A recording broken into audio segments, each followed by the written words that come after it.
Je lis du livre de Daniel, chapitre 6, au verset 6, ce qui suit. Puis ses chefs et ses satrapes se rendirent tumultueusement auprès du roi et lui parlèrent ainsi. Roi Darius, vis éternellement. Prions. Notre Seigneur et notre Dieu, combien nous te sommes reconnaissants pour ta parole. Il se trouve que plusieurs personnes qui se disent chrétiennes se plaignent de collègues, de membres de leur famille et autres, et ne comprennent pas ce qui se passe. Mais ta parole nous indique que toutes celles et ceux qui veulent vivre pieusement Jésus-Christ seront persécutés. Tandis que nous prenons le temps pour saisir ce verset, que ton esprit nous saisisse et nous conduise dans toute la connaissance de la vérité, nous t'en prions. Au nom de Jésus et pour ta gloire éternelle. Amen.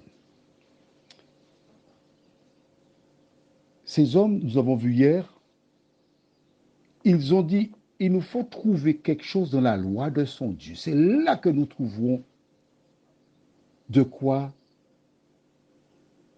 nous en débarrasser. Ils n'ont pas tardé à trouver. Mais c'est facile.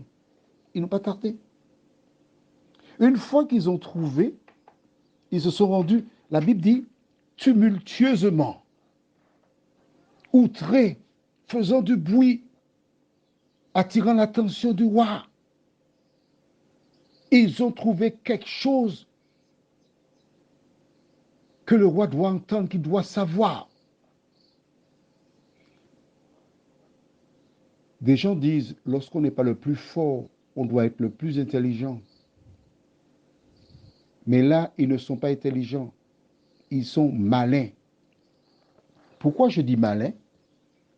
Parce qu'il te suffit d'enlever le IN après mal et tu as mal. Malin, tu enlèves le IN qui est à la fin et tu as mal. Tout ce qui a de malin vient du mal. Donc, par définition, vient du diable. Comment s'adresse-t-il au roi pour attirer son attention? As-tu vu? Roi Darius, vis éternellement. Quelque temps plus tôt, quand Shadrach, Meshach et Abednego avaient refusé de se prosterner devant la statue, nous allons lire cela dans Daniel chapitre 3. Tu as trouvé? Et nous lisons à partir du verset 8. À cette occasion, et dans le même temps, quelques Chaldéens s'approchèrent et accusèrent les Juifs. Ils prirent la parole et dirent au roi Nebuchadnezzar, ô roi, vis éternellement. Retournons dans Daniel chapitre 6. Tu as bien vu ce qui s'est passé? Nous lisons maintenant à partir du verset 4. Alors les chefs et les satrapes cherchèrent une occasion d'accuser Daniel en ce qui concernait les affaires du royaume. Mais ils ne purent trouver aucune occasion ni aucune chose à reprendre parce qu'il était fidèle et qu'on n'apercevait chez lui ni faute ni rien de mauvais.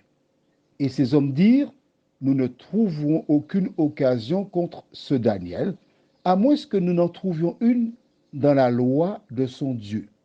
Puis ses chefs et ses satrapes se rendirent tumultueusement auprès du roi et lui parlèrent ainsi, Roi Darius, vis éternellement. Quelle différence y a-t-il entre ceux qui ont été devant Nebuchadnezzar pour accuser Shadrach, Meshach et Abednego et ceux qui veulent, en présence de Darius, accuser Daniel?